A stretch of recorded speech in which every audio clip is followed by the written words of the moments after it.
Assalamualaikum warahmatullahi wabarakatuh. Apa kabar teman-teman semua? Ketemu lagi dengan Mama En. Hari ini Mama En akan membakar terong. Kita masak terong ala Filipina, namanya tortang talong. Nah, bahan-bahannya ya terong satu. Kita bakar dulu, kita kupas kulitnya. Habis itu kita udah bersihin ya yang hitam-hitam itu. Kita penyetin dia, kita penyetin. Nah, kita penyetin seperti ini. Penyetin, udah tekan-tekan aja, nggak usah terlalu kuat, tekan aja.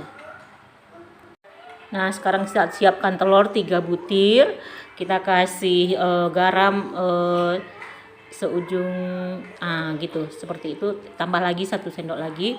Nah, tambah lagi itu bumbu kaldu sedikit aja, kaldu jamur. Nah, itu nggak sampai setengah itu, dan tambah lagi, ini kita masak seperti biasa.